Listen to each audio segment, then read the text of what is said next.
Hello dear student, how are you. मेरे हाथों में आपको ये क्या दिख रहा है? दिख रहा है ना लेज का पैकेट। लेकिन ये लेज का पैकेट खाने के लिए नहीं है। आज इस लेज का पैकेट का एग्जांपल से मैं आप लोगों को क्लास 12 बीएसटी अर्थशास्त्र यानी माइक्रो इकोनॉमिक्स का चैप्टर नंबर 6 जिसका नाम है उत्पादन फलन, इस चैप्टर को वन शॉर्ट वीडियो में मैं आपको खत्म करने वाला हूं। हर एक चीज इस चैप्टर के बारे में हम लोग रियल लाइफ एग्जाम्पल, इस लेज के एग्जाम्पल से मैं आप लोगों को बताने वाला हूं, जिससे आप लाइफ में कभी भी इस चैप्टर को जीवन में कभी नहीं भूलोगे। और ये चैप्टर जो स्टूडेंट को बहुत ज्यादा हार्ड लगता है, आपको चुटकी बजाते ही समझ में आ जाएगा। किसका एग्जांपल से? इस लेस का एग्जांपल से। और साथ ही साथ अगर ये वीडियो लास्ट में आपको पूरा समझ में आ गया तो कमेंट करके हमको बताना, और जो स्टूडेंट बोलोगे समझ में आ गया, हम उसको ये लेस भी भिजवा देंगे घर। टेंशन लेने का जरूरत नहीं है। तो चलो आओ वीडियो को स्टार्ट करते हैं और हम लोग बात करते हैं कि आखिरकार इस पूरे चैप्टर में है क्या क्या चीज पढ़ना। ठीक है, तो देखो ये हम लोगों का क्लास 12 इकोनॉमिक्स का चैप्टर नंबर 6 है, जिसका नाम है उत्पादन फलन। इसमें एक साधन के प्रतिफल और पैमाने के प्रतिफल के नियम के बारे में पढ़ेंगे। अब ये सब क्या होता है ये सब हम लोग बाद में जानेंगे, और ये मेरे साथ रहेगा। चलो आओ स्टार्ट करते हैं, बड़ा मजा आएगा ये चैप्टर पढ़ने में। सबसे पहला सवाल, ए सर उत्पादन का मतलब क्या होता है? उत्पादन किसको बोला जाता है? तो सिंपल सा बात है, मेरे हाथों में ये क्या है? सर मेरे हाथों में तो ये लेज है। इस लेज को पता है क्या बोलेंगे? इस लेज को हम लोग बोलेंगे उत्पाद। क्या बोलेंगे? उत्पाद। उत्पाद मतलब होता है मेरा प्रोडक्ट। उत्पाद मतलब क्या होता है? प्रोडक्ट। तो बस इसी प्रोडक्ट को बनाना, इसी प्रोडक्ट को, यानी ये लेज जो कोई कंपनी बनाया था, तो इसी लेज को बनाना क्या कहलाता है? उत्पादन कहलाता है। बताओ आज जो हम लोग इस लेज को खाएंगे, ये जो लेज को हम लोग खाते हैं, क्या ये लेज पहले से ऐसे बनाया होगा? नहीं सर। ये लेज में जो है वो आलू का चिप्स है, तो पहले आलू होगा, आलू को धोया गया होगा, काटा गया होगा, सुखाया गया होगा, मसाला लगा के तला गया होगा, इसके बाद इसका अलग से पैकेजिंग बनाया गया होगा, फिर इसको डाल के इसमें पूरा लेबलिंग उबलिंग लगा करके 5 रुपया करके बाजार में बेच दिया। तो ये जो सामान बनाने का जो प्रक्रिया है, उसी प्रक्रिया को बोला जाता है उत्पादन।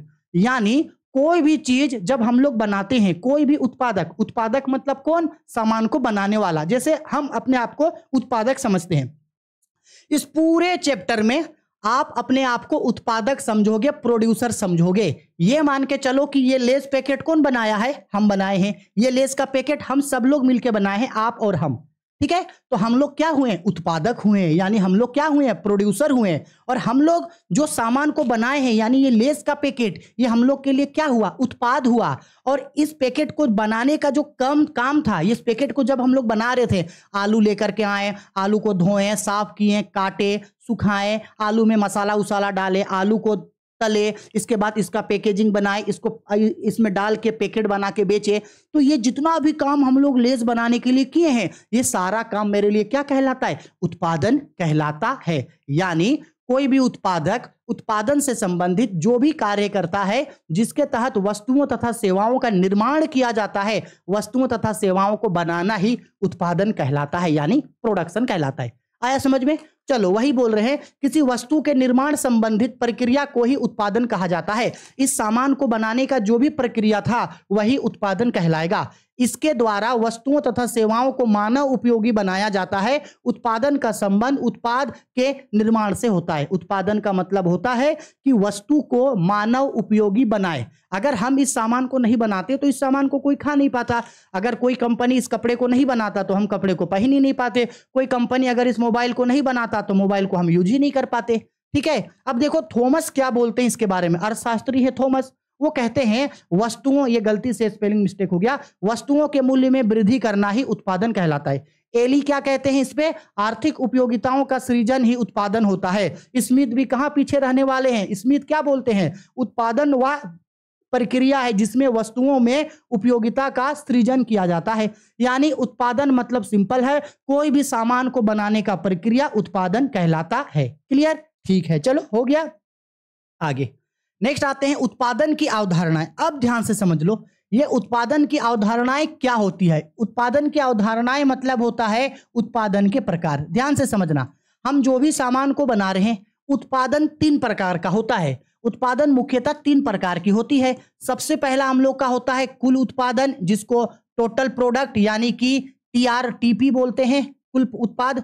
दूसरा होता है हम लोगों का सीमांत उत्पाद यानी कि मार्जिनल प्रोडक्ट, जिसको हम लोग एमपी बोलेंगे, मार्जिनल प्रोडक्ट। तीसरा होगा हम लोगों का औसत उत्पाद यानी एवरेज प्रोडक्ट, जिसको हम लोग बोलेंगे एपी। यानी उत्पाद का कितने प्रकार होते हैं? 3। कुल उत्पाद, सीमांत उत्पाद, औसत उत्पाद। उत्पाद को उत्पाद बोलो या उत्पादन बोलो, एक ही चीज है। आया समझ में? ठीक है, अच्छा से इसका स्क्रीनशॉट लेते जाना। और हम बार बार बोलते हैं इकोनॉमिक्स आप लोगों को मेरे साथ साथ पढ़ना है। इकोनॉमिक्स में आपको मेरे साथ साथ नोट्स बनाते हुए चलना है, चाहे 1 घंटा का वीडियो 2 घंटा में बने, लेकिन नोट्स बनाते जाना है। देखो उसी चीज को यहाँ पे हम डिटेल में समझाए थे। उत्पादन की 3 अवधारणाएं हैं। कुल उत्पाद या कुल उत्पाद होता है, सीमांत उत्पाद या सीमांत उत्पादन बोल लो, और औसत उत्पाद। ठीक है, अब इन सब का मतलब हम लोग एक एक करके जानते हैं। और सबसे पहले हम लोग जानते हैं कि कुल उत्पाद या कुल उत्पादन का मतलब क्या होता है। देखो कुल उत्पाद या कुल उत्पादन का मतलब सिंपल सा बात है, हम जितने भी सामानों का उत्पादन किए हैं, हम जितना भी, जैसे मेरे हाथ में ये कितना लेस पैकेट है, 1 2 3 4 5 लेस पैकेट है मेरे पास, तो ये 5 लेस पैकेट मेरे लिए कुल उत्पादन होगा। सिंपल सा बात है सर, हम जितना सामान बनाए हैं वो मेरा कुल उत्पादन होगा।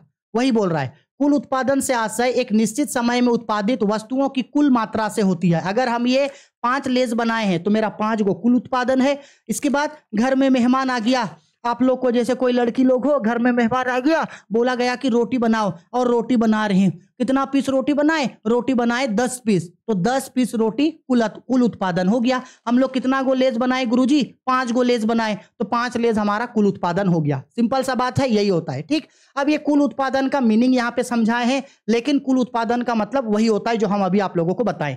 यहां देखो कुल उत्पादन के बारे में एक और चीज लिखे हैं, सीमांत उत्पादन को साधन की इकाइयों से गुना करने पर गुणनफल की प्राप्ति, जिस गुणनफल की प्राप्ति होती है उसे ही कुल उत्पादन कहते हैं। यानी ये बोल रहा है कि सीमांत उत्पादन मतलब क्या होता है? मार्जिनल। सीमांत उत्पादन का मतलब होता है हम लोगों का मार्जिनल प्रोडक्ट। जब इस, एक मिनट, मार्जिनल प्रोडक्ट गलत बोल रहे हैं जी, सीमांत उत्पादन नहीं होता है, औसत उत्पादन को मल्टीप्लाई किया जाता है। सीमांत गलती से लिख दिया जी,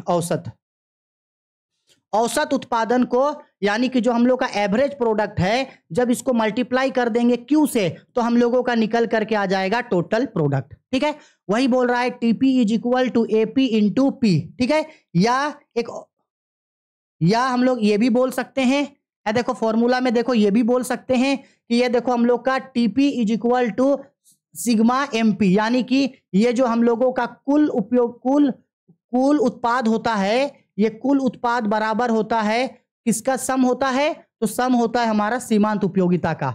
यानी कि कुल होता है सीमांत उपयोगिता का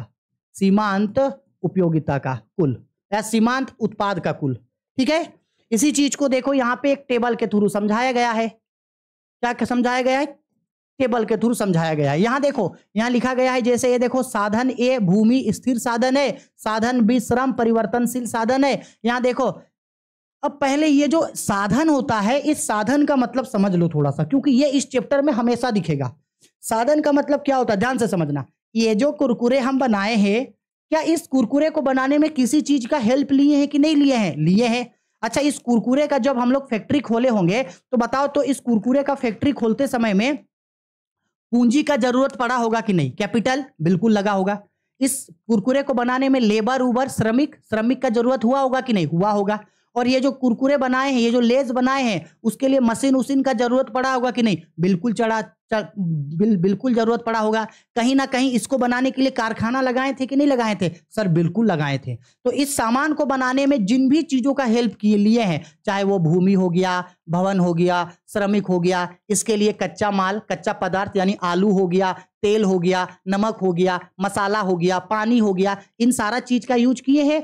तो इस सामान को बनाने में जो भी चीज का यूज किया जाता है, उसी को हम लोग बोलते हैं साधन। साधन मतलब समझ में आया? इस सामान को बनाने में जिन भी चीजों का जरूरत पड़ता है, एक वस्तु का निर्माण करते समय जिन भी चीजों की आवश्यकता होती है, जिन चीजों से वस्तु का निर्माण किया जाता है, उन चीजों को वस्तु का साधन बोला जाता है। ठीक है, पहले एक काम करते हैं, पहले हम लोग साधन को समझते हैं, क्योंकि ये चीज क्वेश्चन में दिखेगा। ठीक है, तो पहले एक काम करते हैं, पहले हम लोग साधने को समझते हैं, ये सब बाद में समझेंगे। चलो ये सब हट जाओ, तुम सबको बाद में पढ़ेंगे। हाँ, ये देखो, उत्पत्ति के साधन। उत्पत्ति के साधन का मतलब होता है, उत्पत्ति मतलब उत्पादन, उत्पत्ति मतलब उत्पादन, उत्पत्ति मतलब उत्पादन, उत्पत्ति मतलब उत्पाद।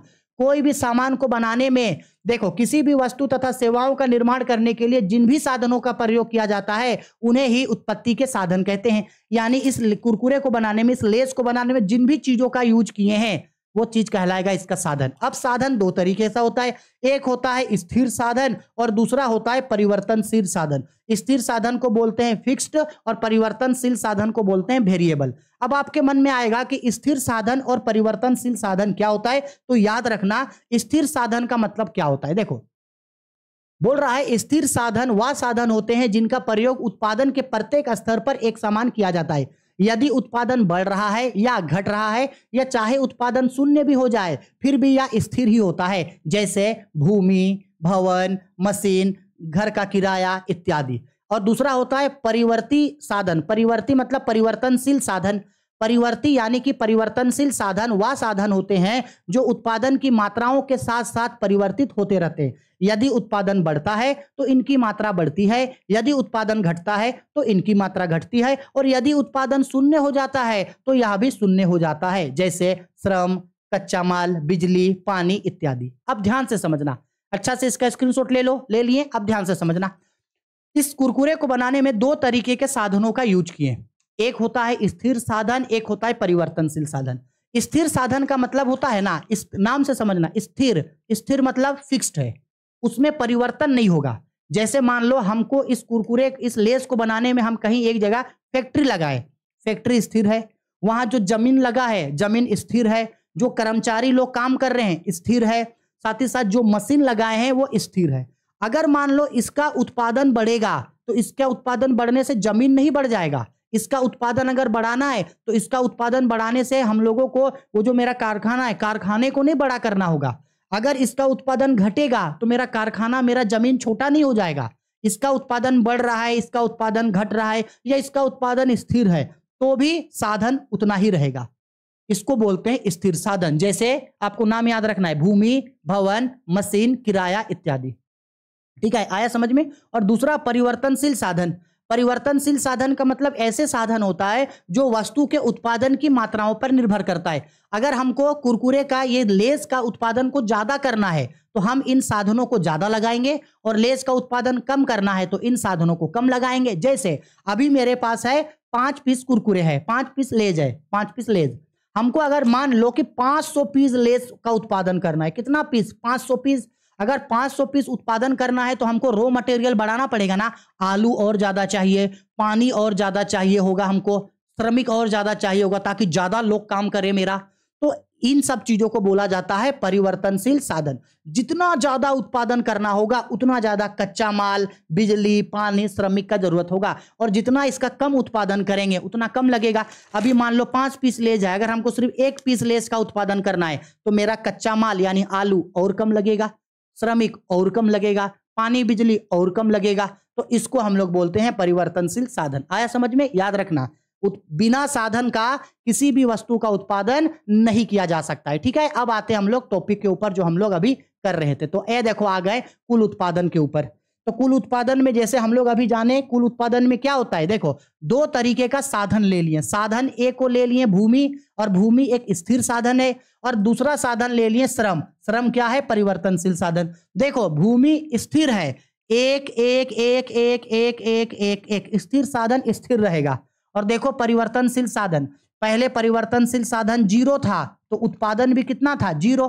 अब देखो परिवर्तनशील साधन को बढ़ा दिए 1, तो देखो उत्पादन हो गया 40। अब देखो परिवर्तनशील साधन हो गया 2, 3, 4, 5, 6, 7। यानी जैसे जैसे साधन बढ़ रहा है वैसे वैसे देखो कुल उत्पादन भी क्या होते जा रहा है? बढ़ते जा रहा है। अब आपको जरूरी नहीं है कि कुल उत्पादन में आपको हमेशा यही लेना है, नहीं, आपको जो लेना है ले लो। 0, 10, 15, 18, 20, 24, 26, 30, 40, 50, जो लेने मन करेगा ले लेना। बस याद रखना, एक साधन स्थिर रहेगा और दूसरा परिवर्तनशील साधन जैसे जैसे बढ़ते जाएगा वैसे वैसे कुल उत्पादन भी क्या होगा? बढ़ते जाएगा। आया समझ में? ठीक है, अब आते हैं कुल उत्पादन के बाद सीमांत उत्पादन। हम हमेशा आप लोगों को समझाते हैं कि जब कभी भी सीमांत का बात करें तो सीमांत का मतलब हमेशा समझाते हैं, सीमांत का मतलब होता है एक अतिरिक्त। हमेशा बोलते हैं सीमांत का मतलब एक एक्स्ट्रा। जैसे देखो, पहले हम 5 लेस को बनाते थे, कितने लेज को? 5 लेज। तो 5 लेज पहले मेरा क्या था? कुल उत्पाद था। कुल उत्पादन मेरा कितना था? 5 लेज था। अब मेरा 6 लेज का उत्पादन हो गया। तो बताओ मेरा कुल उत्पादन जो है अभी कितना हो गया? सपोज कर लो हम पहले 5 लेज का पैकेट बनाते थे, अब हम 6 लेज का पैकेट बनाए, तो 1 लेज का पैकेट मेरा बढ़ गया। तो ये जो 1 लेज का पैकेट बढ़ा, ये जो 1 लेज का पैकेट बढ़ा, यही कहलाता है मेरा सीमांत उत्पाद। याद रखना, सीमांत का मतलब एक एक्स्ट्रा प्रोडक्शन किए, सीमांत का मतलब एक पीस ज्यादा बनाए हैं। वही बोल रहा है किसी परिवर्तनशील साधन की एक अतिरिक्त इकाई या एक कम इकाई का प्रयोग करने से कुल उत्पाद में जो परिवर्तन आता है उसे ही सीमांत उत्पादन कहते हैं। पहले कुल उत्पाद 5 था, अब कुल उत्पाद 6 हो गया, 1 बढ़ गया, तो ये जो 1 बढ़ा यही कहलाता है सीमांत उत्पाद। फॉर्मूला याद रखना, ठीक है। सूत्र क्या बोलता है फॉर्मूला? ये देखो, इसको ऐसे लिखे हैं, एमपी का मतलब होता है सीमांत उत्पाद, यानी याद रखना marginal product N is equal to total product N minus total product N minus 1।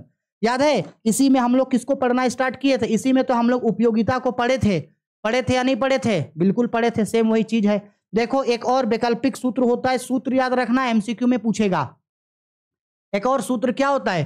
Triangle P divided by L, triangle P divided by triangle L. और हम पहले मांग का नियम और इलास्टिसिटी ऑफ डिमांड में सिखाए हैं ना, ट्रेंगल का मतलब परिवर्तन होता है। तो बोल रहा है यहाँ ट्रेंगल TP का मतलब होता है कुल उत्पाद में परिवर्तन, ट्रेंगल एल का मतलब होता है परिवर्तनशील साधन की इकाई में परिवर्तन। एल का मतलब परिवर्तनशील साधन की इकाई में परिवर्तन।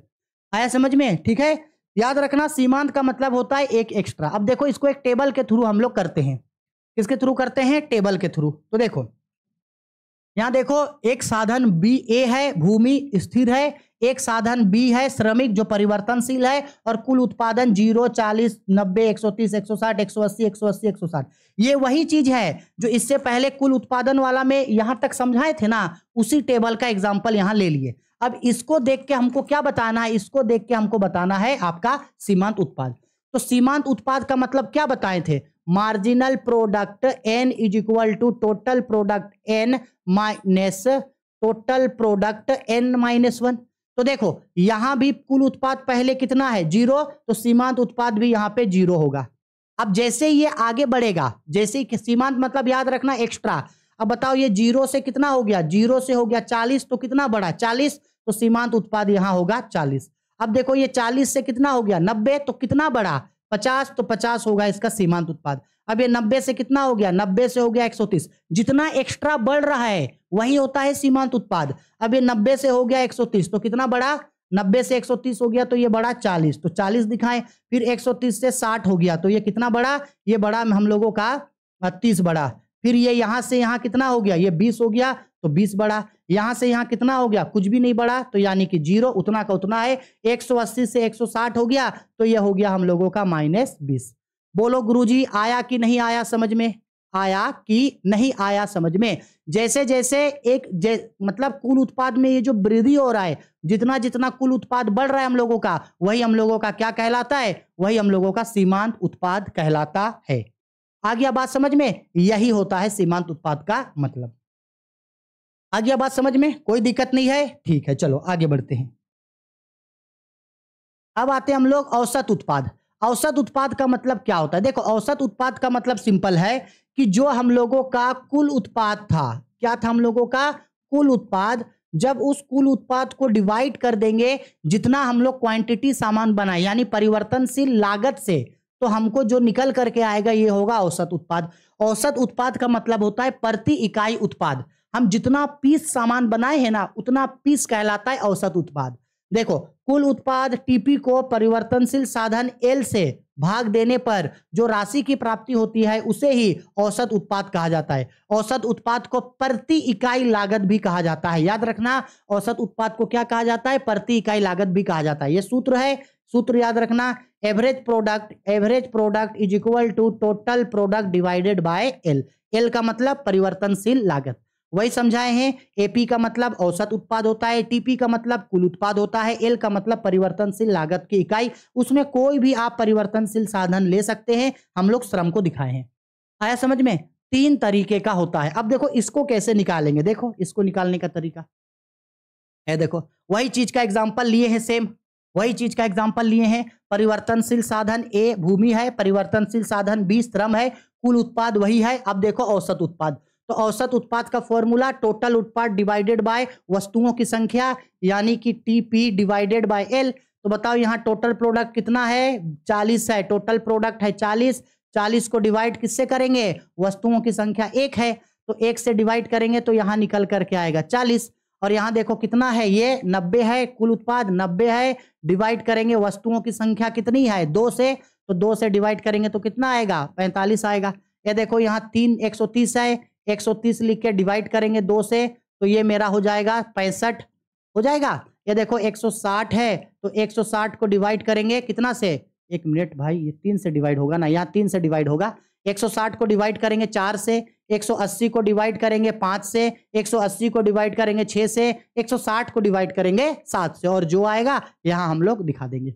आया समझ में? तो इस क्वेश्चन का आप लोग हमको नीचे कमेंट करके बताओ कि एवरेज प्रोडक्ट कितना आएगा, इसका पूरा डिवाइड करके निकालना है ना, इन सबका एवरेज प्रोडक्ट हमको नीचे कमेंट करके बताओ। हमको देखना है कि कौन कौन स्टूडेंट वीडियो को देख के सच में पढ़ भी रहे हैं या नहीं पढ़ रहे। अगर आप लोगों का कमेंट नहीं आएगा तो हम समझ जाएंगे कि कोई भी स्टूडेंट ऐसा नहीं है जो यहां तक वीडियो को देखे हैं। अगर नहीं देखे हैं तो सिंपल सा बात है, हम इकोनॉमिक्स हिंदी में पढ़ाएंगे ही नहीं, हम इंग्लिश में पढ़ाएंगे, क्योंकि जो स्टूडेंट पढ़ेगा हम उसको पढ़ाएंगे, झूठ मूठ का अपना टाइम काहे वेस्ट करेंगे। तो अगर इसका कमेंट आता है कि इतना एवरेज प्रोडक्ट इतना इतना इतना इतना इतना है, तब आने वाले क्लासेस में नेक्स्ट वीडियोज आएगा। अगर कमेंट आप लोग नहीं करते हैं तो हिंदी में इकोनॉमिक्स का वीडियो नहीं आएगा। फिर आप लोग एग्जाम जब आएगा नजदीक तो पागल जैसे चिल्लाते रहना, सर इकोनॉमिक्स पढ़ाओ इकोनॉमिक्स पढ़ाओ, क्योंकि अभी पढ़ा रहे हैं तो पढ़ नहीं रहे हो, तो बाद में पागल का जैसे खुद चिल्लाने लगोगे। आया समझ में? तो इसका आंसर हमको कमेंट बॉक्स पे कमेंट करके बताना। और फिर बोल रहे हैं इकोनॉमिक्स का एग्जाम बाकी एग्जाम के मुकाबले थोड़ा हार्ड होता है, इसलिए थोड़ा ध्यान देके पढ़ो इसको। नोट में एक चीज याद रखना, औसत उत्पाद हमेशा धनात्मक होता है, औसत उत्पाद कभी भी शून्य अथवा ऋणात्मक नहीं होता। सही बात है। आप यहां जितना भी औसत उत्पाद का मतलब निकालोगे ना, एक भी औसत उत्पाद ना तो जीरो आएगा, ना एक भी औसत उत्पाद ऋणात्मक यानी कि नेगेटिव आएगा। खुद आप निकाल लेना ना। सीमांत उत्पाद ऋणात्मक हो सकता है, सीमांत उत्पाद शून्य हो सकता है। कौन सा? सीमांत उत्पाद ऋणात्मक भी हो सकता है, सीमांत उत्पाद शून्य भी हो सकता है, लेकिन औसत उत्पाद हमेशा धनात्मक ही रहेगा, ना तो ये जीरो होगा ना तो ऋणात्मक। आप खुद निकालना ना, एक भी पॉइंट ना तो माइनस में आएगा ना जीरो आएगा। ठीक है, अब देखो एक फॉर्मूला है, चलो एक फॉर्मूला से तीनों को निकालने सीखते हैं। ये एक फॉर्मूला, एक टेबल है, एक टेबल से क्या करते हैं, तीनों को हम लोग अभी निकालते हैं। चलो ठीक है, तीनों को निकालते हैं। श्रम दिया है एल लेबर, कुल उत्पाद टीपी, सीमांत उत्पाद एम और औसत उत्पाद ए दिया है एवरेज प्रोडक्ट। सीमांत उत्पाद श्रम है तो श्रम तो परिवर्तनशील है, तो देखो ये बढ़ते गया, 1 2 3 4 5 6 7 8 हो गया। और कुल उत्पाद 25 45 60 70 75, ये बस हम रेंडमली दिए हैं, ये दोनों रेंडमली दिए हैं, आपको जो लेना है आप ले लेना। सीमांत उत्पाद, सीमांत उत्पाद का मतलब क्या होता है, एक एक्स्ट्रा, यहाँ कितना है 25, तो यहाँ भी सीमांत उत्पाद 25 होगा। ये 25 से कितना हो गया 45, तो बताओ अब कितना बढ़ा, 25 से 45 हो गया तो कितना बढ़ा 20 बढ़ा, तो सीमांत उत्पाद 20 होगा। 45 से देखो 15 हो गया, 45 से 60 हो गया तो कितना बढ़ा 15 बढ़ा। इसके बाद 60 से 70 हो गया तो 10 बढ़ा, 60 से 75 हो गया तो 5 बढ़ा, 75 से फिर 75 हो गया तो 0 बढ़ा, 75 से माइनस हो गया 70 घट गया अब, तो ये -5 हो गया, 60 से 70 हो गया तो ये -10 हो गया। देखो सीमांत उत्पाद 0 भी हुआ ना और सीमांत उत्पाद नेगेटिव में भी आया, लेकिन एवरेज प्रोडक्ट टीपी, जिसका फॉर्मूला होता है एपी, फॉर्मूला होता है टीपी डिवाइडेड बाय एल। देखो कुल उत्पाद 25 है, 25 को x से डिवाइड करो, तो 25 से x को डिवाइड करेंगे तो 25 आएगा। 45 को 2 से डिवाइड करेंगे तो ये मेरा हो जाएगा 22.5। इसके बाद 60 को 3 से डिवाइड करेंगे, 60 दूनी यानी 30, मतलब 60 को 30 से डिवाइड करेंगे तो 20 आएगा मेरा। 70 को 4 से डिवाइड करेंगे, 75 को 5 से डिवाइड करेंगे, 75 को 60 से डिवाइड करेंगे, 75 को 7 से और 60 को 8 से, और जो भी आएगा सबको डिवाइड करके यहाँ निकालेंगे। और औसत उत्पाद पॉइंट में आ सकता है, लेकिन औसत उत्पाद जब आप निकालोगे ये सब तो ना तो ये माइनस में आएगा आपका और ना ही आपका जीरो आएगा। खुद आप नीचे निकाल करके इसको देख लेना। आया समझ में? ठीक है, चलो हो गया। अब हम लोग आगे बढ़ते हैं। अब आते हैं निम्नलिखित कुल उत्पाद और औसत उत्पाद। चलो ये हम आप लोगों के लिए छोड़ दे रहे हैं, इसको आप लोग बनाने का कोशिश करना, कितना आएगा क्या करने का कोशिश करना। अब अगर आपको ये चीज समझ में नहीं आएगा, देखो यहाँ क्या दिए हैं, एल का मतलब है लेबर श्रम परिवर्तनशील साधन दिए, एमपी मतलब सीमांत उत्पाद दिए, टीपी यानी कुल उत्पाद नहीं दिए हैं, एपी यानी औसत उत्पाद नहीं दिए हैं। अब आप बोलोगे कि सर इसको हम लोग कैसे निकालेंगे सर? तो देखो क्या दिया है, एमपी, तो बताओ ना, एक फॉर्मूला होता है टीपी निकालने का कुल उत्पाद का। TP is equal to, formula क्या होता है, सिग्मा यानी कि साइमेंशन ऑफ मार्जिनल प्रोडक्ट होता है, सीमांत उत्पादन का कुल योग। तो सीमांत उत्पादन 10 है, तो कुल उत्पादन भी यहाँ क्या होगा, 10 होगा। और जैसे जैसे आगे बढ़ेगा, ये देखो 10 ऑलरेडी है और ये कितना है 8, तो 10 में 8 जुड़ जाएगा तो ये 18 होगा, 18 में 6 जुड़ जाएगा तो ये कितना हो जाएगा 24, 24 में 4 जुड़ जाएगा तो 28 होगा, 28 में 2 जुड़ जाएगा तो 30 होगा, 30 में 0 जुटेगा तो 30 होगा, 30 में से -2 घट जाएगा तो ये हम लोगों का, इससे -2 घट जाएगा तो ये 28 हो जाएगा, 28 से 4 घट जाएगा तो ये 24 हो जाएगा। आया समझ में? अब बताओ अगर कुल उत्पाद निकल गया तो क्या औसत उत्पाद नहीं निकाल सकते हो? औसत उत्पाद का फॉर्मूला क्या होता है, औसत उत्पाद इज इक्वल टू कुल उत्पाद डिवाइडेड बाय परिवर्तनशील लागतों की संख्या। तो ये 10 है और यहाँ 1 है, तो 10 को 1 से डिवाइड कर दो तो ये 10 ही आएगा। इसके बाद 18 है, 18 को 2 से डिवाइड कर दो तो ये 9 आएगा। ये 24 आया, 24 को 8 से डिवाइड करो तो 8 तिया 24 आएगा। 28 को 4 से डिवाइड करो तो 7 चौके 28 आएगा। 30 को 5 से डिवाइड करो तो 6 आएगा। 30 को 6 से डिवाइड करो तो 30 को 6 से डिवाइड करेंगे 5 आएगा। 28 को 7 से डिवाइड करो, 7 चौके 28 हो गया। 24 को 8 से डिवाइड करो, 8 तिया 24 आ गया। ठीक है, ऐसे हम लोग इसको निकाल देंगे। आया कि नहीं आया समझ में जी? आ गया? ठीक है, चलो अच्छा से स्क्रीनशॉट लो और अच्छा से इसको नोट डाउन करना। अब आगे बढ़ते हैं, उत्पत्ति के साधन। ये तो हम बता दिए ना, इस सामान को बनाने में जो भी चीजों का यूज किए थे ये सब उत्पत्ति का साधन था। ठीक है, इसमें स्थिर साधन, परिवर्तनशील साधन, ये तो स्टार्टिंग में पढ़ लिए। अब आते हैं उत्पादन फलन। ये मोस्ट इंपोर्टेंट है, सबसे ज्यादा स्टूडेंट इसी में लटक जाता है, यही चीज स्टूडेंट को समझ में नहीं आता है। उत्पादन फलन, प्रोडक्शन फंक्शन का मतलब क्या होता है? उत्पादन फलन का मतलब समझ लो। अगर हम लोग इस लेस को बनाए थे, इस लेस को बनाने में जो भी चीज हम लोग लगाए थे, जो भी साधन था, चाहे वो स्थिर साधन था या परिवर्तनशील साधन, वो जो साधन लगाए हैं, साधन और ये जो लेस बना, ये साधन जो भी लगाए, जैसे भूमि लगाए, भवन लगाए, श्रम लगाए, पूंजी लगाए, कच्चा माल लगाए, पानी लगाए, बिजली लगाए, कुछ भी सामान लगाए हैं इसको बनाने में, और ये जो सामान लेज बन के आया मेरा, इन दोनों के बीच संबंध, इन दोनों के बीच संबंध को ही उत्पादन फलन कहा जाता है। यानी संबंध किसके किसके बीच, उत्पादित वस्तु और इसको बनाने में जो भी साधन यूज किए हैं, जो भी साधन लगाए हैं, फिर चाहे वो स्थिर साधन है या परिवर्तनशील साधन, इन दोनों के बीच संबंध, इन दोनों के बीच संबंध को ही उत्पादन फलन कहा जाता है। जैसे मान लो ये लेस बना, और इस लेस बनाने में क्या क्या यूज किए थे, आलू यूज किए थे, नमक यूज किए थे, मसाला यूज किए थे, तेल यूज किए थे, लेबर्स यूज किए थे, कच्चा माल यूज किए थे, तो ये सब सामान और ये लेस जो बन के आया, ये इन दोनों के बीच संबंध, इसी को बोलते हैं उत्पादन फलन। ठीक है, उत्पादन फलन एक्चुअल में ये बताने में मदद करता है कि किस किस तरीके से हम लोग साधनों को बढ़ाएंगे तो उससे उत्पाद हम लोगों का बढ़ेगा या घटेगा। कच्चा माल ज्यादा लगाएंगे, आलू ज्यादा लाएंगे तो लेस ज्यादा बना सकते हैं, आलू कम लगाएंगे तो लेस कम बनेगा। ठीक है, लेबर को ज्यादा बढ़ाएंगे तो प्रोडक्शन ज्यादा होगा, लेबर को कम करेंगे तो प्रोडक्शन कम होगा। तो कोई भी सामान बनाने में वो जो साधन लगा है और जो सामान बन रहा है उसके बीच जो संबंध होगा, यही कहलाता है उत्पादन फलन। याद रखना, ये इन दोनों के बीच मूल्य को नहीं बताएगा, इन दोनों के बीच कीमत को नहीं बताएगा कि इतना रुपया लगाएं, इतना रुपया बढ़ा, नहीं, कीमत को नहीं बताएगा, बस मात्राओं को बताता है कि इतना बढ़ाने से इतना मात्रा बढ़ सकता है इसका।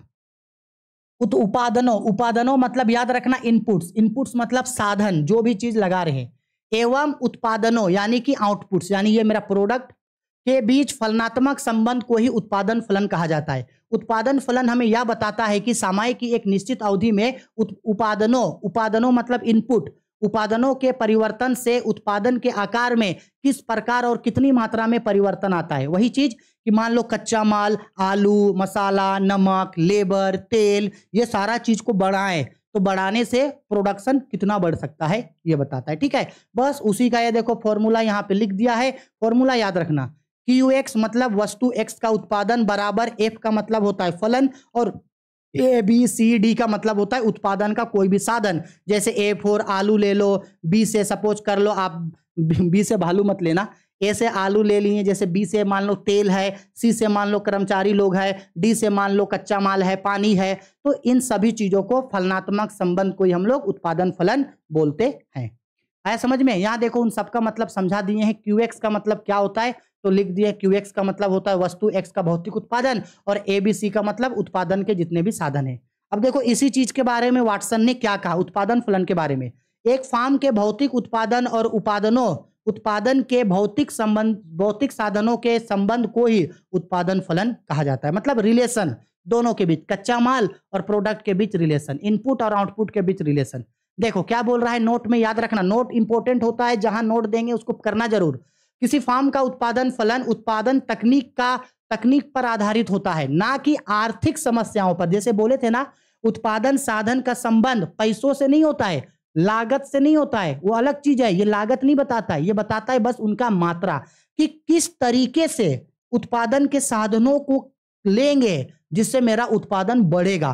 कितना लेबर लेंगे तो मेरा प्रोडक्शन बढ़ेगा, कितना कच्चा माल लेंगे तो मेरा उत्पादन बढ़ेगा। जैसे अगर हमको मान लो इस लेस का उत्पादन को बढ़ाना है तो कितना आलू लेंगे, कितना बड़ा बड़ा साइज का आलू लेंगे जिससे ज्यादा चिप्स निकले, कहाँ के लोगों को काम पे लगाएंगे जो अच्छा से काम कर सके, कौन सा मशीन लाएंगे जिससे जल्दी जल्दी आलू कटे। समझ में आ रहा है ना? ये बताता है। ठीक है, अब आते हैं आगे।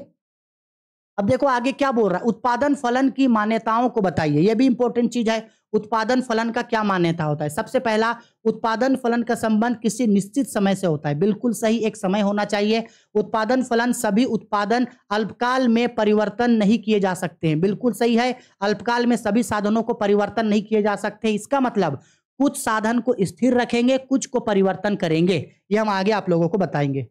आगे बोल रहा है क्वेश्चन में, अल्पकाल में उत्पादन के कुछ साधन स्थिर तथा अन्य परिवर्तन होते हैं। इसको आगे बताएंगे। दीर्घकाल में उत्पादन फलन के सभी उत्पाद परिवर्तनशील होते हैं। सही बात है, अल्पकाल में तकनीकी स्तर में कोई परिवर्तन नहीं होता। यह भी बात बिल्कुल सही है। इसको हम आगे समझाएंगे, अभी टेंशन नहीं लो। उत्पादन फलन की विशेषताओं को समझ लो। उत्पादन फलन की विशेषता देखो, सबसे पहला विशेषता है यह उत्पत्ति के साधनों एवं उत्पादन के बीच भौतिक संबंध को बताता है। इसका वस्तु की कीमतों से कोई संबंध नहीं होता है। हम अभी समझाए थे ना, कीमत से, कीमत मतलब होता है लागत, लागत से कोई संबंध नहीं होगा। उत्पादन फलन उत्पादन फलन का संबंध एक निश्चित समय अवधि से होता है। यहाँ का होगा, हाँ। इसके बाद यह उत्पादन की तकनीकों पर आधारित होता है। मतलब उत्पादन करने के लिए कौन सा टेक्नोलॉजी को हम लोग यूज करेंगे, कैसे कैसे उत्पादन करेंगे, इस पे यह आधारित होता है। उत्पादन फलन के प्रकार, ये बहुत इंपॉर्टेंट चीज है, बहुत इंपॉर्टेंट जी, बहुत इंपॉर्टेंट जी। उत्पादन फलन के प्रकार मोस्ट इंपॉर्टेंट चीज है इस पूरे चैप्टर का। उत्पादन फलन के प्रकार, दो तरीके का उत्पादन फलन होगा, एक अल्पकालीन और एक होगा दीर्घकालीन। इंपॉर्टेंट है। उत्पादन फलन दो प्रकार का, एक अल्पकालीन उत्पादन फलन और एक दीर्घकालीन। अल्पकालीन मतलब हम समझा दे रहे हैं, अगर एक साल से कम समय के लिए उत्पादन कर रहे हैं, एक साल से कम समय के लिए उत्पादन कर रहे हैं तो उसको अल्पकालीन उत्पादन फलन बोलेंगे। और अगर एक साल से लंबे समय के लिए उत्पादन कर रहे हैं, 2 साल 3 साल 4 साल 5 साल 6 साल 7 साल 8 साल 9 साल 10 साल, तो उसको बोलते हैं दीर्घकालीन उत्पादन फलन। अब ध्यान से समझना, अगर हम लोग अल्पकाल में उत्पादन कर रहे हैं तो अल्पकाल में हम लोग कुछ साधनों को स्थिर भी रख सकते हैं और कुछ साधनों को परिवर्तनशील रखेंगे। कुछ साधनों को क्या रखेंगे? परिवर्तनशील। अल्पकाल मतलब एक साल से कम समय के लिए। अगर एक साल से कम समय के लिए उत्पादन कर रहे हैं तो हम बहुत ज्यादा चीजों को नहीं बदलेंगे। मान लो अगर हम एक साल के लिए एक छोटा सा कोई दुकान चलाना चाहते हैं, एक साल, उससे ज्यादा नहीं, एक साल तक अगर हम कोई दुकान चलाना चाहते हैं तो क्या उस दुकान में हम बहुत ज्यादा खर्चा करके रखेंगे? क्या नहीं रखेंगे ना, क्योंकि एक साल के बाद तो वो दुकान बंद करना है। लेकिन ऐसा थोड़ी है, जैसे हम एक चाय का दुकान लगा रहे हैं, मेरा इंटेंशन है कि 4 महीना 5 महीना चाय का दुकान खोलेंगे और फिर बंद कर देंगे, और नहीं, उसके बाद नहीं। ठीक है, 4 महीना खोलेंगे चाय का दुकान। तो अगर 4 महीना चाय का दुकान खोल रहे हैं तो क्या उसके ऊपर हम बहुत सारा पैसा लगा देंगे? क्या क्या बहुत अच्छा चाय का एक बड़ा सा टपरी खोल देंगे? क्या क्या लोगों के लिए बहुत अच्छा चिकन बेंच उंच लगा देंगे, टेबल उबल लगाएंगे? क्या चाय बनाने के लिए क्या एकदम नया नया कप, नया नया गिलास, और जो चाय का ठेला होगा मेरा उसको पूरा पेंटिंग उंटिंग करके रखेंगे? क्या नहीं। 4 महीना है, इतना ज्यादा पैसा इन्वेस्ट करके क्या करेंगे? उतना तो मुनाफा ही नहीं मिलेगा वहां से। ठीक है, तो हर चीजों को हम लोग क्या करेंगे, परिवर्तनशील नहीं करेंगे। हाँ, लेकिन कुछ कुछ चीजों को परिवर्तनशील जरूर करेंगे। जैसे अगर जरूरत पड़ते जाएगा, अगर मान लो 4 महीना में ही, अगर 1 महीना में चाय का गिलास टूट गया तो नया गिलास लेना होगा। मान लो कि चीनी वगैरह हो गया, चीनी हो गया, दूध हो गया, वो सब रोज खरीदेंगे। कुछ स्थिर रखेंगे और कुछ परिवर्तनशील। लेकिन अगर हमको अल्पकालीन उत्पादन करना है, अल्पकालीन मतलब लंबे समय के लिए उत्पादन करना है, तो इसमें हर चीज परिवर्तनशील होगा। हर चीज क्या होगा, परिवर्तनशील होगा। याद रखना, दीर्घकाल में उत्पादन के सभी साधन क्या होते हैं, परिवर्तनशील होते हैं। क्यों? क्योंकि दीर्घकाल में यानी लंबे समय के लिए उत्पादन करना है, तो हम पे डिपेंड करेगा। जैसे जैसे मेरा जरूरत होगा, हम वैसे वैसे या तो उत्पादन को बढ़ाएंगे या वैसे वैसे उत्पादन को कम करेंगे। अगर उत्पादन कम करना है तो साधनों को बढ़ाना पड़ेगा, और अगर उत्पादन को कम करना है तो साधनों को घटाना पड़ेगा। यानी लंबे समय के लिए बिजनेस करना है तो हम उस पर आंख मूंद के उन चीजों को परिवर्तित कर सकते हैं, क्योंकि हमको पता है लंबे समय तक मेरा बिजनेस चलेगा। लंबे समय तक बिजनेस चलाना है तो हर चीज उसमें क्या होना चाहिए, परिवर्तनशील होना चाहिए। एक उपभोक्ता अपनी आवश्यकता अनुसार चीजों को बदल सकता है। याद रखना, अल्पकालीन में उत्पादन के कुछ साधन स्थिर और कुछ साधन परिवर्तनशील होते हैं। अल्पकालीन में दोनों होगा, परिवर्तनशील और स्थिर। लेकिन दीर्घकालीन में उत्पादन के सभी साधन परिवर्तनशील होगा। कोई भी साधन हो वो परिवर्तनशील ही होगा। ठीक है, आया समझ में? चलो देखो, इसी चीज को यहाँ पे समझाए हैं। देखो वही चीज समझा रहे हैं। और उत्पादन फलन में देखो यहाँ पे क्या बोल रहे हैं, इस चीज को समझना। यहाँ परिवर्तनशील उत्पादन फलन अल्पकाल में होता है। ऐसे उत्पादन फलन जिसमें उत्पादन के स्थिर एवं परिवर्तनशील साधन दोनों होते हैं। अल्पकालीन देखो, अल्पकाल में उत्पादन का स्थिर और परिवर्तनशील दोनों साधन है, जबकि दीर्घकाल में देखो, दीर्घकाल में उत्पादन का कोई भी साधन स्थिर नहीं होता है। उत्पादन के सभी साधन क्या होते हैं, परिवर्तनशील होते हैं। उत्पादन के सभी साधन अगर नहीं दिखा पा रहे हैं तो यहां लिख दे रहे हैं, ये सब परिवर्तनशील होता है। आया समझ में? ठीक है, चलो अब इन सबको थोड़ा सा डील करते। अल्पकालीन उत्पादन फलन, या एक चीज याद रखना, अल्पकालीन उत्पादन फलन या इसी का दूसरा नाम है साधन के प्रतिफल। अगर क्वेश्चन में आपको पूछे अल्पकालीन उत्पादन फलन क्या है, या अगर क्वेश्चन में आपको पूछ दे साधन के प्रतिफल का नियम बताओ, तो दोनों एक ही चीज है। साधन के प्रतिफल का नियम या अल्पकालीन उत्पादन फलन। और हम बताए ना, अल्पकालीन उत्पादन फलन में कुछ साधन स्थिर और कुछ साधन परिवर्तनशील होते हैं। देखो वही चीज मीनिंग में लिखे, ऐसे परिवर्तनशील उत्पादन फल इसे परिवर्तनशील उत्पादन फलन भी कहा जाता है। परिवर्तनशील उत्पादन फलन में उत्पादन के विभिन्न स्तरों पर उत्पत्ति साधनों का प्रयोग अनुपात परिवर्तनशील होने की प्रवृत्ति पाई जाती है। अल्पकाल में उत्पादन का प्रयोग अनुपात बदलता है, क्योंकि अल्पकाल में उत्पत्ति के साधनों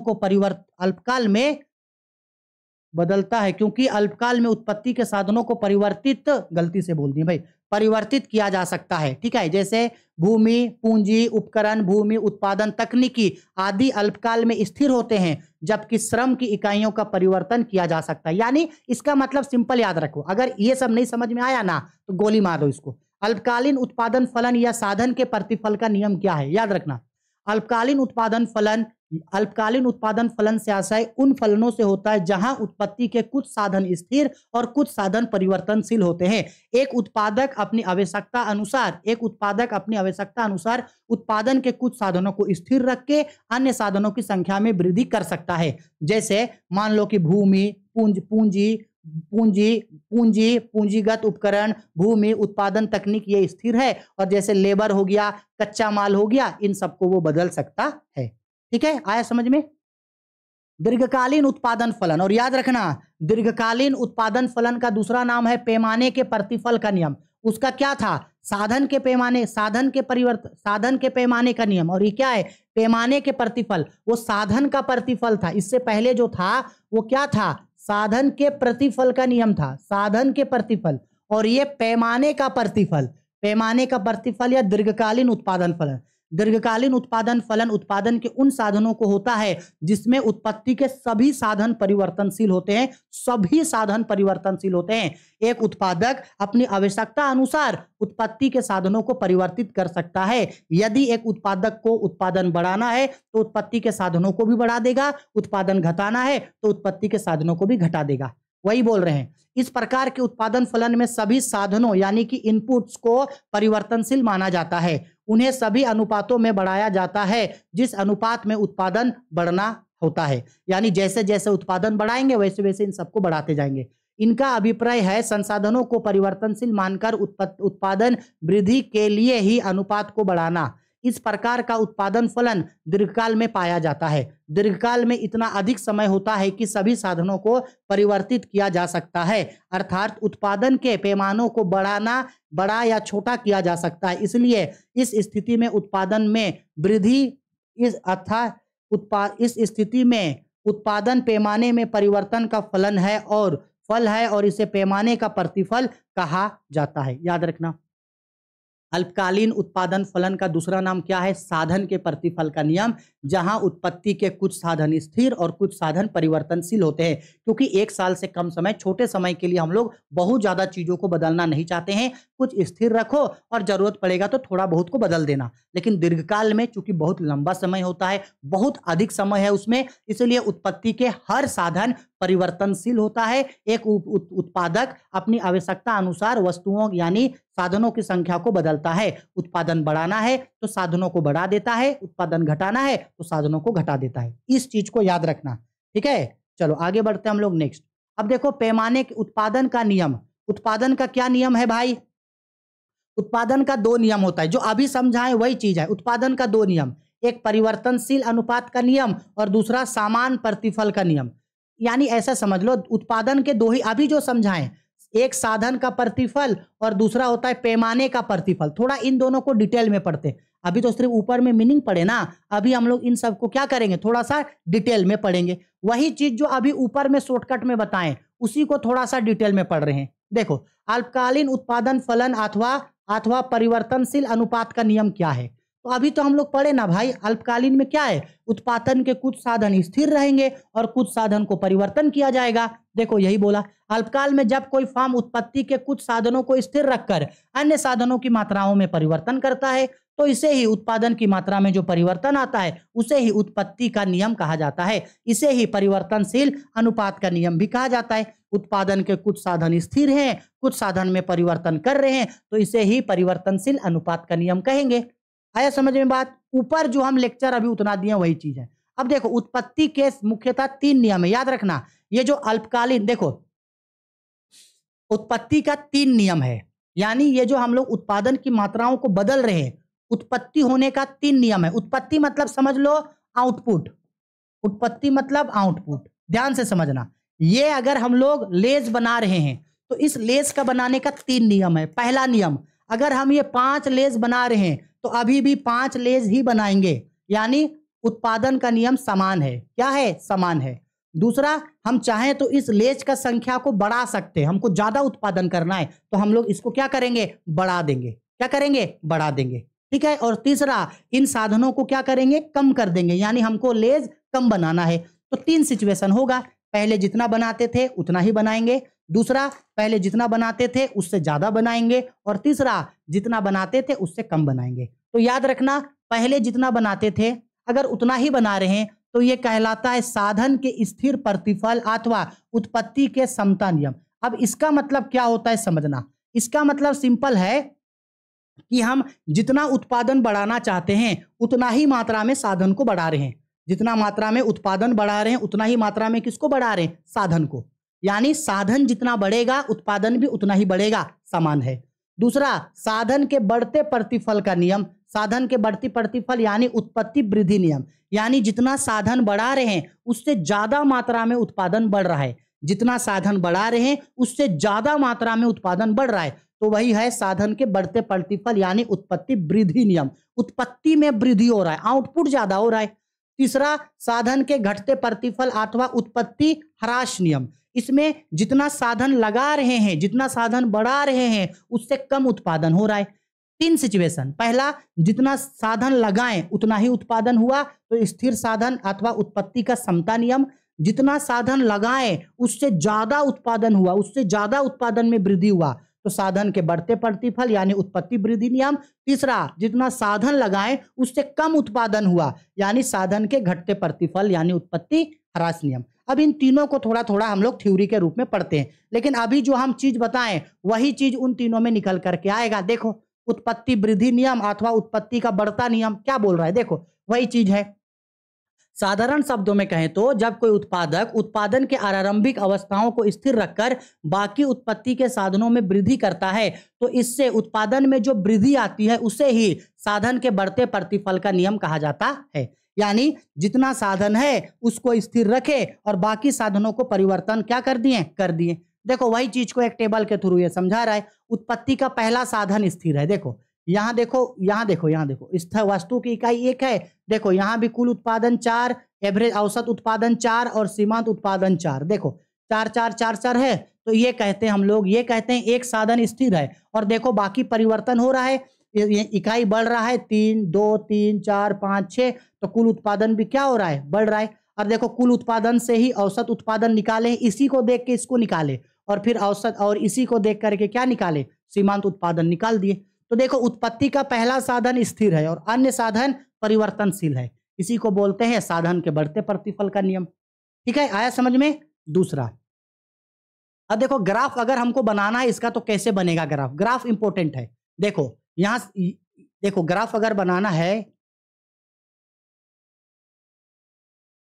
हाँ इस तरीके से अगर हम लोग इसका ग्राफ में दिखाना चाहेंगे, 0 हो गया, x हो गया, y हो गया।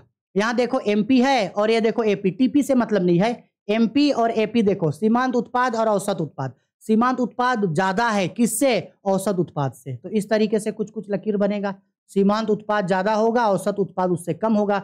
सीमांत उत्पाद यानी मार्जिनल प्रोडक्ट ज्यादा होगा और औसत उत्पाद उससे कम होगा। इस तरीके से इसका ग्राफ बनेगा। ठीक है, अगर आपको ग्राफ बनाना है तो ग्राफ बना लेना, इसी टाइप का ग्राफ बन के इसका आएगा। देखो उसी चीज को यहाँ पे ग्राफ में वो समझाया है। ठीक है, देखो MP ऊपर है उससे और AP क्या है, नीचे है।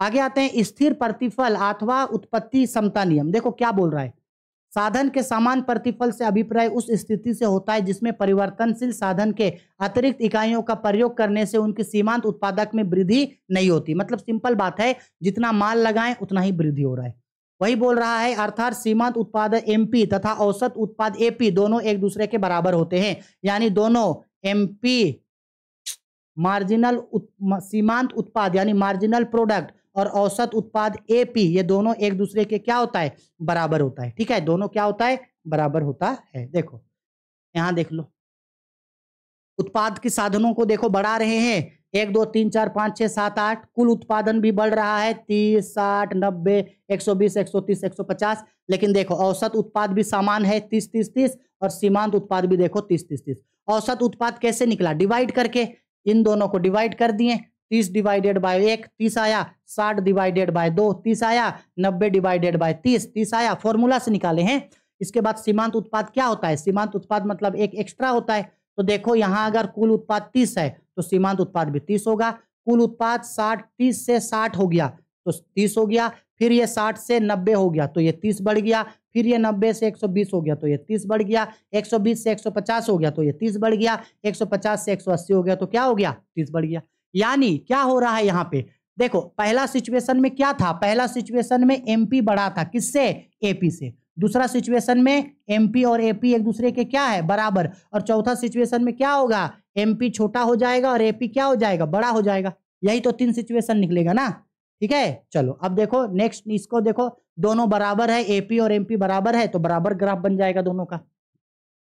अब साधन के घटते प्रतिफल का नियम देखो क्या बोल रहा है, साधन के घटते प्रतिफल की स्थिति तब उत्पन्न होती है जब परिवर्तनशील साधन सीमांत उत्पाद AP घटने लगता है, जिसके परिणाम स्वरूप कुल उत्पादक TP घटती दर से बढ़ता है। तो इस दशा में, ठीक है, देखो यहाँ पे, अच्छा नोट में थोड़ा सा नोट्स याद रखना, जहां जहां नोट्स लिखवाएंगे वहां नोट्स जरूर रखना।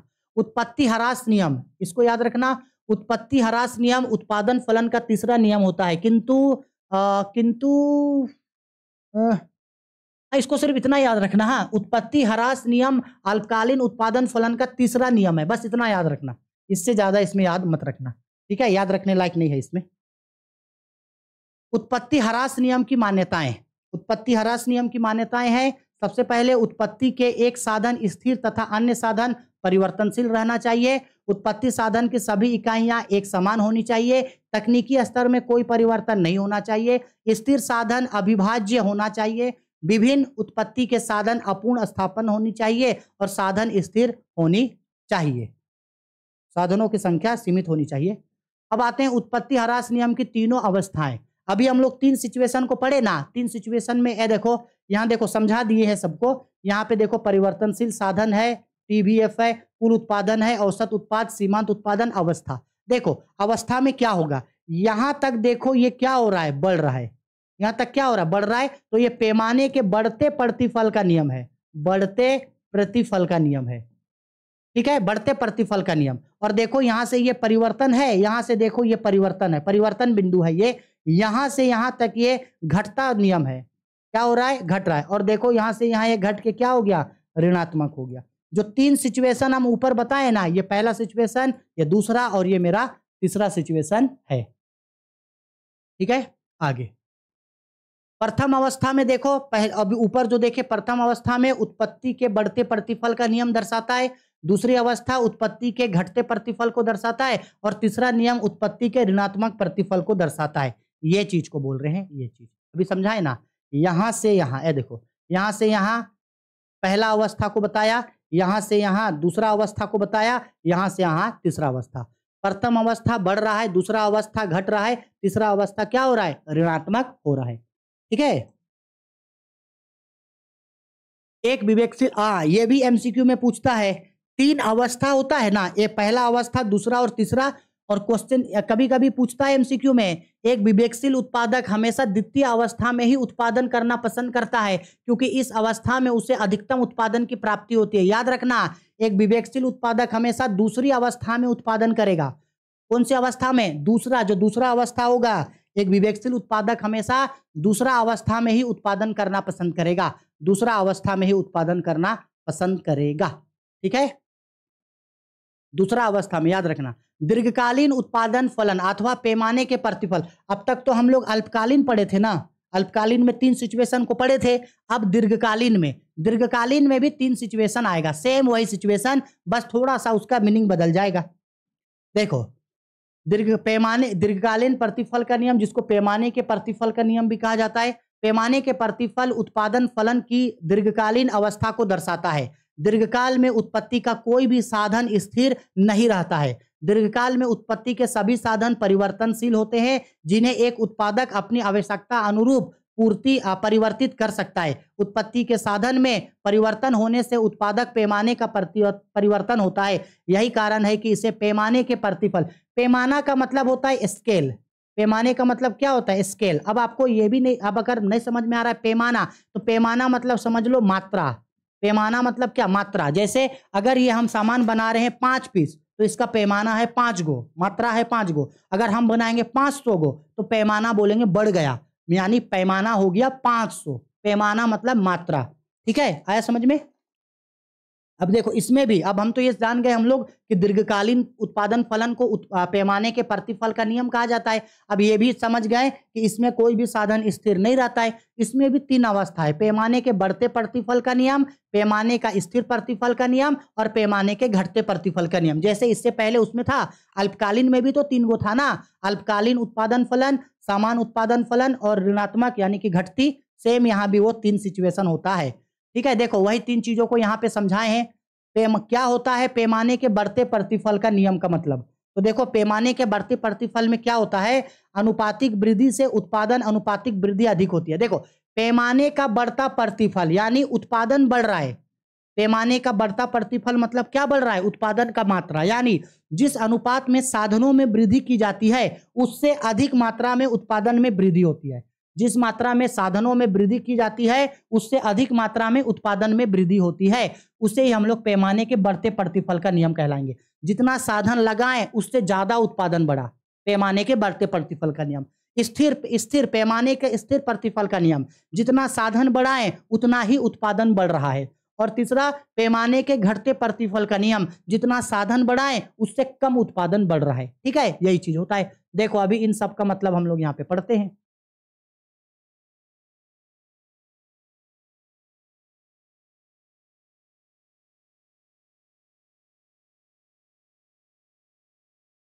देखो क्या बोल रहा है यहाँ पे, पैमाने के बढ़ते प्रतिफल का नियम। जब किसी उत्पत्ति के साधनों को एक निश्चित अनुपात में बढ़ाया जाता है लेकिन उत्पादन की मात्रा में उससे अधिक अनुपात में वृद्धि होती है तो इसे ही पैमाने के बढ़ते प्रतिफल या वृद्धिमान प्रतिफल का नियम कहा जाता है। पैमाने के बढ़ते प्रतिफल से उत्पादन पैमाना में वृद्धि मुख्य रूप से श्रम विभाजन तकनीक के कारण होता है। यानी सिंपल सा बात है, जितना उत्पादन का साधन बढ़ा रहे हैं उससे अधिक मात्रा में उत्पादन बढ़ रहा है।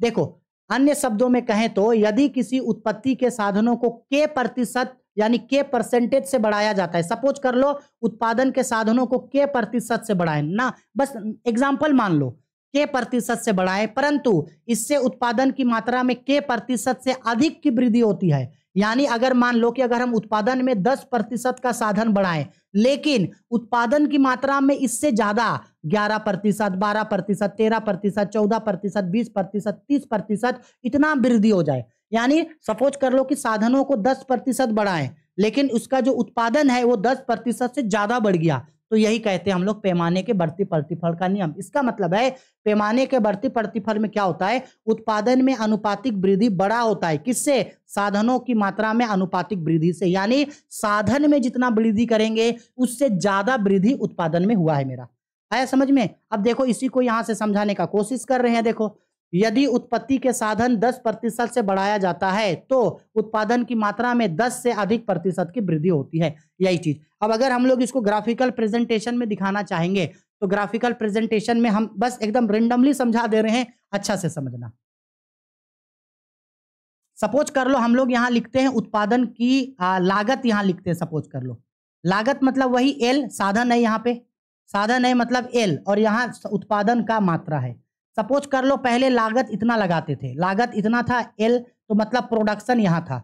अब क्या बोल रहा है, उत्पादन का ये जो साधन है इसको थोड़ा सा बढ़ाएं, थोड़ा सा, लेकिन जो मेरा मात्रा है उसमें अधिक मात्रा में वृद्धि होगा। चौड़ाई देखना, ये हो गया L1, ये हो गया P1। देखो थोड़ा सा लागत में कितना वृद्धि की है, थोड़ा सा, लेकिन उत्पादन में उससे देखो कई गुना ज्यादा वृद्धि हो गया। थोड़ा सा बढ़ाएं, साधनों को थोड़ा सा बढ़ाएं लेकिन उत्पादन में ज्यादा वृद्धि हो गया। देखो ज्यादा वृद्धि हो गया, यही कहलाता है हमारा पैमाने के बढ़ते प्रतिफल का नियम, मतलब मेरा उत्पादन बढ़ रहा है।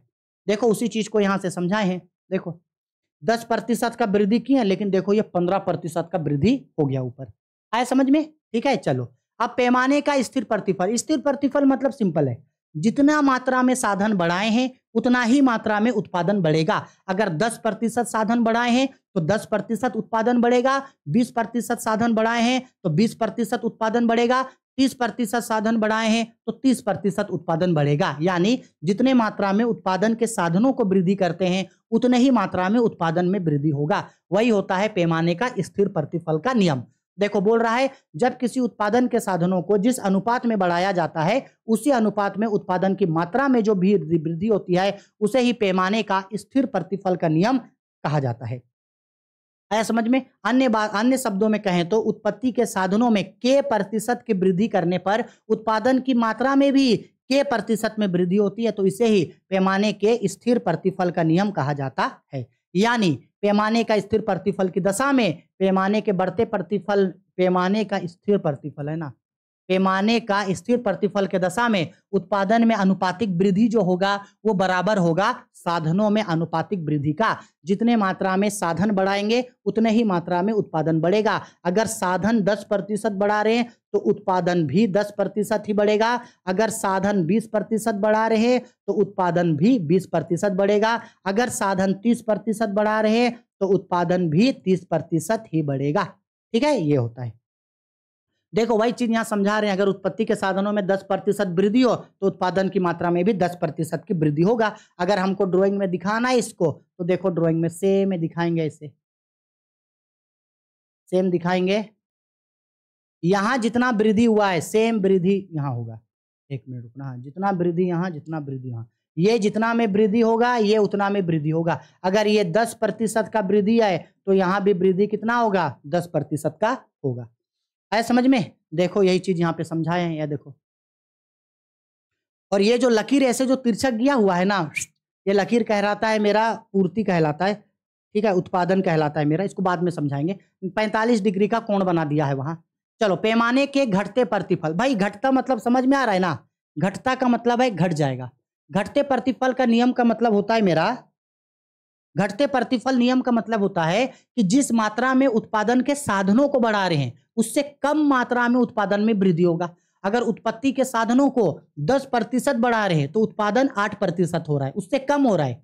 अगर उत्पादन के साधनों को 20% बढ़ा रहे हैं तो उत्पादन में सिर्फ 20% से कम 10%, 12%, 13%, यानी जिस मात्रा में उत्पत्ति के साधनों को बढ़ा रहे हैं उससे कम मात्रा में उत्पादन में वृद्धि होगा। वही चीज समझा रहा है, जब उत्पत्ति के साधनों को जिस अनुपात में बढ़ाया जाता है उससे कम अनुपात में उत्पादन की मात्रा में वृद्धि हो तो उसे ही पैमाने के घटते प्रतिफल का नियम कहा जाता है। इस नियम को ह्रासमान प्रतिफल का नियम भी कहा जाता है। ह्रास्य मतलब होता है घटना, ह्रासमान प्रतिफल का नियम का मतलब उत्पादन के साधनों को जिस अनुपात में बढ़ाया जाता है उससे कम मात्रा में उत्पादन में वृद्धि होती है। अन्य शब्दों में कहें तो जब उत्पत्ति के साधनों को के प्रतिशत में वृद्धि की जाती है परंतु उत्पादन की मात्रा में के प्रतिशत से कम की मात्रा में वृद्धि होती है तो उसे ही पैमाने के घटते प्रतिफल का नियम कहा जाता है। ठीक है, पैमाने के घटते प्रतिफल का नियम कहा जाता है। अब देखो, पैमाने के घटते प्रतिफल में उत्पादन में अनुपातिक वृद्धि कम हो जाएगा जबकि साधन में अनुपातिक वृद्धि ज्यादा होगा। साधन में अगर 10% का वृद्धि हुआ है तो समझ लो कि उत्पादन में उससे कम, सपोज 8% का वृद्धि हुआ, कम में वृद्धि हुआ। ठीक है, समझा रहे हैं। यदि मान लो कि किसी उत्पादन के साधनों में 15% की वृद्धि की जाती है लेकिन उत्पादन में केवल 10% की वृद्धि है, उत्पादन के साधनों में 15% का वृद्धि किए लेकिन उत्पादन में सिर्फ 10% का वृद्धि हो रहा है, ये होता है। ठीक है, अब इसका ग्राफ देखो, इसका ग्राफ बनाएंगे तो उल्टा बन जाएगा। देखो ये है, देखो ये देखो कम, ये देखो ज्यादा वृद्धि हो रहा है लेकिन उसके मुकाबले यहाँ कम वृद्धि हो रहा है मेरा। आया समझ में? ठीक है, अब देखो दोनों का मतलब हम लोग समझ गए ना एक साथ। किसका किसका मतलब समझे पहले? सबसे पहले हम लोग समझे थे, हाँ, सबसे पहले हम लोग पैमाने के प्रतिफल, पैमाने में भी 3 प्रतिफल था। पैमाना मतलब अल्पकाल के लिए, पैमाना मतलब किसके लिए? अल्पकाल। और एक साधन के प्रतिफल में अंतर, एक साधन के प्रतिफल का मतलब है आपका ये पैमाने का प्रतिफल दीर्घकाल होता है। रुको एक मिनट, पैमाने का प्रतिफल यानी दीर्घकालीन उत्पादन फलन, अभी जो पढ़े। ठीक है, और ये एक साधन का प्रतिफल मतलब होता है अल्पकालीन, यानी ये बेसिकली क्या कर रहा है ना, इन दोनों में आपको अंतर पूछ रहा है। इसमें भी 3 अवस्था पढ़े और इसमें भी हम लोग कितना अवस्था को पढ़े? 3 अवस्था को हम लोग पढ़ लिए। अब इन दोनों में डिफरेंस तो देखो एक बार और, लास्ट पॉइंट होगा डिफरेंस और ये चैप्टर खत्म हो जाएगा। हम हमेशा बोलते हैं जब भी डिफरेंस बताना होगा टेबल में बताओगे, क्रम संख्या लिख दिए, अंतर का आधार लिख दिए, एक साधन प्रतिफल यानी इसी को बोला जाता है आपका ये अल्पकालीन उत्पादन के नियम, और इसको बोलते हैं पैमाने का प्रतिफल यानी दीर्घकालीन उत्पत्ति का नियम। ठीक है, अल्पकालीन उत्पत्ति, दीर्घकालीन। अर्थ क्या होता है इसका? अल्पकाल में जब उत्पत्ति के एक साधन को स्थिर रखकर अन्य साधनों में वृद्धि की जाती है तो इसे ही अल्पकालीन इसे ही साधन के प्रतिफल का नियम कहा जाता है। साधन का प्रतिफल और ये पैमाने का प्रतिफल। दीर्घकाल में उत्पत्ति के सभी साधनों में जो परिवर्तन किया जाता है उसे ही पैमाने के प्रतिफल का नियम कहा जाता है। साधन का प्रतिफल मतलब होता है अल्पकाल में उत्पादन का कुछ साधन स्थिर, कुछ साधन, देखो साधन ध्यान से समझना, ये क्या बोल रहा है यहाँ पे? एक साधन का प्रतिफल। साधन मतलब सामान को बनाने में जो भी चीज लगाए, जो भी चीज लगा रहे हैं वो होता है एक साधन का प्रतिफल। साधन मटेरियल, और मटेरियल के कारण वो जो उत्पादन में वृद्धि होगा, उत्पादन में उस उत्पादन को बोला जाता है पैमाना, उस मात्रा को बोला जाता है पैमाना। ठीक है, अगर नहीं समझ में आ रहा है तो थोड़ा इतना समझना कि अगर इस सामान को बनाने में, लेस को बनाने में जो भी चीज लगा रहे हैं, रो मटेरियल, कच्चा माल, आलू, उसके बाद नमक उमक, लेबर हो गया, पूंजी हो गया, ये सब होता है इसका साधन वो कहलाता है साधन के प्रतिफल का नियम। और वो सामान को लगाने की वजह से ये जो उत्पादन हो रहा है ये उत्पादन कहलाता है पैमाने का प्रतिफल। आया समझ में? समय अवधि तो हमको पता है एक साथ प्रतिफल का नियम, ये जो हम लोग का साधन के प्रतिफल का नियम अल्पकाल से होता है और पैमाने का प्रतिफल दीर्घकाल से होता है। दशा, इसमें एक साधन स्थिर तथा बाकी साधन परिवर्तनशील होते हैं। अल्पकाल में उत्पत्ति का एक साधन स्थिर और बाकी साधन परिवर्तनशील होगा। यहाँ उत्पत्ति के सभी साधन परिवर्तनशील होते हैं। सभी साधन क्या होते हैं? यहाँ परिवर्तनशील होते हैं। आई होप आपको समझ में आ रहा होगा जो हम समझा रहे हैं। आगे आते हैं नेक्स्ट में, उत्पादन का पैमाना। यहाँ उत्पादन के पैमाने में परिवर्तन नहीं होता, क्योंकि उत्पादन उतना ही होगा, सिर्फ उसका ई में बदलता है, इनपुट बदलता है, उसका साधन बदलता है। यहाँ उत्पादन के पैमाने में परिवर्तन होता है। साधन अनुपात, यहाँ साधन अनुपात में परिवर्तन होता है, यहाँ साधन अनुपात समान होता है। यहाँ साधन देखो, उत्पादन पैमाना यहाँ है तो पैमाने में वृद्धि यहाँ होगा, यहाँ नहीं होगा। यहाँ साधन है, यहाँ साधन में वृद्धि होगा, यहाँ साधन में वृद्धि नहीं होगा। है समझे मेरा बात? ठीक है, चलो देखते हैं क्या कोई और क्वेश्चन बाकी है। बस हो गया, इतना ही है। तो हम लोग पूरा तरीके से इस चैप्टर को हम लोग पढ़ के कर लिए खत्म। पैमाने के प्रतिफल यानी ये उत्पादन फलन हम लोगों ने अच्छा से डिटेल में पढ़ लिया। अगर आपको हम जो पढ़ाए हैं अगर एक बार में किसी कारण से अगर समझ में नहीं आया तो एक बार और इस वीडियो को देख लेना, नहीं तो हम अपने तरफ से तो हमसे जितना हो सका हम उतना इसको डिटेल में समझाने का कोशिश किए। उत्पादन मतलब जो भी सामान हम लोग बनाते हैं। उत्पादन फलन का मतलब है कि उत्पादन करने समय जो उत्पादन है और उसके लिए जो साधन है उनके बीच का संबंध उत्पादन फलन कहलाता है। सिंपल सा बात है। एक होता है हम लोगों का साधन का प्रतिफल का नियम, एक होता है पैमाने के प्रतिफल का नियम। साधन का प्रतिफल का नियम का 3 दशा होता है। आपका ये बढ़ते प्रतिफल का नियम, स्थिर प्रतिफल का नियम और घटते प्रतिफल का नियम साधन। और एक होता है पैमाना में भी 3 होगा। एक होगा बढ़ते पैमाने के प्रतिफल का नियम, दूसरा होता है समान पैमाने के प्रतिफल का नियम और तीसरा होता है घटते पैमाने के प्रतिफल का नियम। ठीक है, और साथ ही साथ हम लोग उत्पाद में भी पढ़ लिए। उत्पाद में कुल उत्पाद, सीमांत उत्पाद, औसत उत्पाद क्या होता है, कैसे निकाला जाता है, साथ ही साथ उनको निकालने का फॉर्मूला और एक टेबल के थ्रू हम लोग उसको पढ़ लिए। इतना ही। अगर आप हमसे पूछो ना कि सर आप अपने साइड से इस चैप्टर का एक इंपॉर्टेंट क्वेश्चन बता दो तो जो आ सकता है, तो मेरे ख्याल से इसमें एक जो इंपॉर्टेंट क्वेश्चन निकल सकता है वो निकल सकता है पैमाने के